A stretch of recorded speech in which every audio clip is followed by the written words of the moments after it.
A Igreja Evangélica Pentecostal Brasil para Cristo nasceu do poder de Deus e na unção do Espírito Santo, através do espírito empreendedor e evangelístico do nosso saudoso fundador, missionário Manuel de Melo. Quem era o missionário Manuel de Melo? Nascido em 20 de agosto de 1929, no município de Água Preta, no estado de Pernambuco, o então jovem Manuel de Melo, apelidado de Neco pela família, desde a sua infância vivia às voltas com a pregação do Evangelho de Jesus Cristo.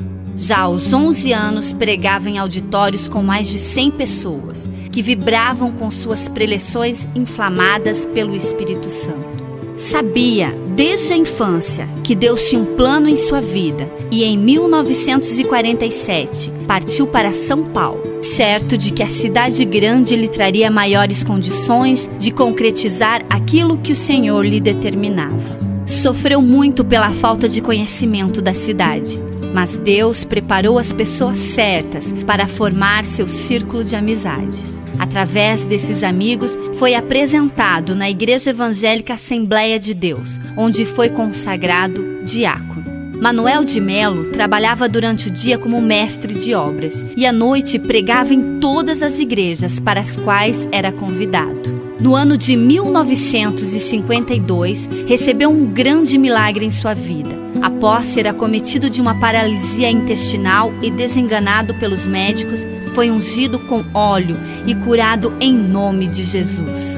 Já conhecido como pregador, Manuel de Melo recebeu o convite para fazer parte do trabalho de evangelização dos missionários americanos no Brasil, a Cruzada Nacional de Evangelização, dirigida pelo reverendo Harold Williams, da Igreja do Evangelho Quadrangular nos Estados Unidos. A vida do missionário Manuel de Melo se baseou na incansável busca do plano de Deus em sua vida, sobre a qual teve conhecimento desde a sua infância. Em 1955, deu o grande passo para a concretização deste plano, ao iniciar um grande movimento de avivamento espiritual no Brasil, que tinha como objetivo evangelizar e levar a salvação, a libertação e a cura em nome de nosso Senhor Jesus Cristo a todas as criaturas. Igreja de Jesus Betel foi o nome como se tornou conhecido esse movimento no início. Mas a partir de 1956 foi adotado o nome que leva até hoje: Igreja Evangélica Pentecostal, o Brasil para Cristo. Não há como falar de o Brasil para Cristo sem conhecer a história das tendas queimadas, do tabernáculo destruído, das grandes concentrações em praças públicas, das multidões que se aglomeravam no Teatro de Alumínio e no Cine Universo, das grandes cruzadas evangelísticas que o missionário empreendeu pelo Brasil, dos programas de rádio, a voz do Brasil para Cristo, através da rádio Piratininga e da famosa rádio Tupi, e a história da construção do grande templo da Pompeia, por muito tempo considerado o maior templo evangélico do mundo. Atraídas pelo carisma do pregador, milhares de pessoas se deslocavam para onde quer que o pregador estivesse, para ouvir as suas pregações inflamadas e cheias do Espírito Santo. Aumentava a cada dia o número de pessoas que aceitavam a Jesus como seu Salvador através de suas mensagens.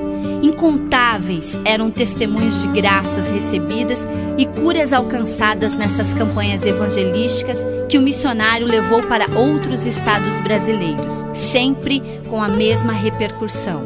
Muitos pastores em todo o Brasil procuravam o missionário Manuel de Melo para se unir a ele, assim como suas igrejas. A exemplo do também saudoso pastor Olavo Nunes, do Rio Grande do Sul, que veio a se tornar um grande expoente de nossa obra.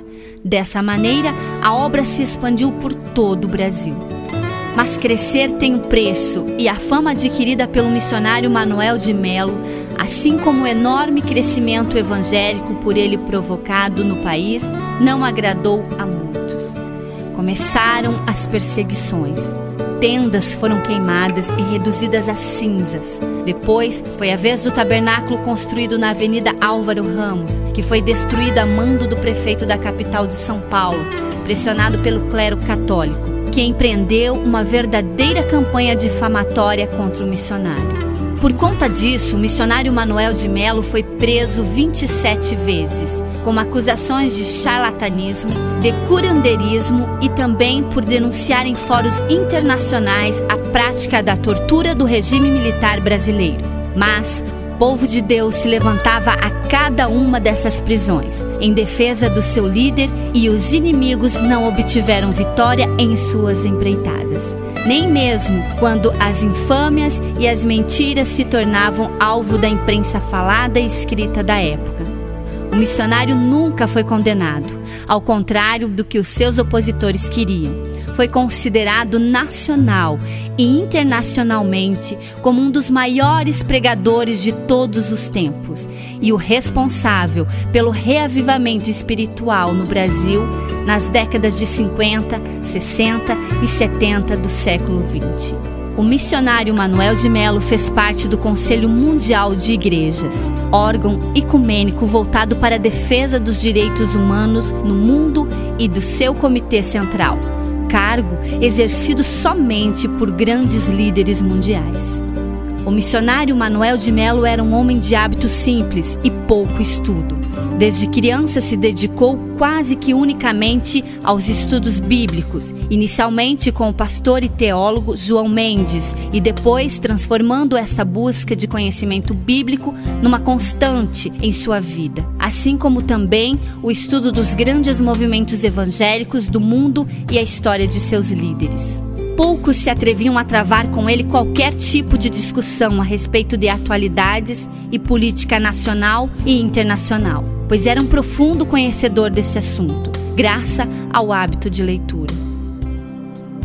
Era um homem de pouca estatura, mas a sua personalidade forte, o seu carisma, a sua influência sobre as massas e o seu conhecimento a respeito dos problemas mundiais causavam um grande impacto nas pessoas das mais variadas culturas e classes sociais, e mesmo nas autoridades, como o presidente da República, ministros, congressistas, vários dos quais o procuravam com frequência. Com muitos deles mantinha relação de amizade, como o presidente Juscelino Kubitschek. No mundo todo foi recebido por diversas autoridades, como o presidente americano Jimmy Carter. O missionário pregou em dezenas de países e teve seu nome e seu ministério no Brasil noticiado, e também pelas redes de televisão americana, inglesa, suecas e alemãs, pelo jornal americano The New York Times e pelo francês Le Monde, entre outros, e pela revista brasileira Veja, que pela primeira vez trouxe na sua foto de capa um ministro evangélico, o missionário Manuel de Melo. Seu nome e sua obra foram citados em várias obras literárias, inclusive na conceituada enciclopédia Delta Larousse. O missionário teve sempre a seu lado o apoio da família, sua esposa Ruth, companheira e cofundadora de nossa obra, seu filho primogênito evangelista Boaz Alberto de Melo, sua nora Valéria e sua neta Vanessa, e seu filho pastor Paulo Lutero de Melo, sua nora Cibele e seus netos Paulo e Fernanda. Em 5 de maio de 1990, resolveu Deus recolher para si este grande servo. Autoridades civis e eclesiásticas de todos os lugares, inclusive da Igreja Católica, manifestaram seu respeito e grande apreço por ele. A Igreja Evangélica Pentecostal Brasil para Cristo segue na mesma visão e com o mesmo objetivo de ganhar o Brasil e o mundo para Cristo. Hoje, contando com mais de 20 convenções estaduais, além de Conselho Nacional e diversos departamentos como a JUBRAC, Juventude Unida do Brasil para Cristo, a UFEBRAC, União Feminina do Brasil para Cristo, UMASBRAC, União Masculina do Brasil para Cristo, a MENIBRAC, Meninada do Brasil para Cristo, e a Missão Desafio, que envia e mantém missionários que evangelizam no exterior. Nossa obra conta também com as escolas e institutos bíblicos, trabalhos de assistência social e centro de recuperação de viciados, traduzindo de forma concreta a verdadeira fé em Cristo Jesus.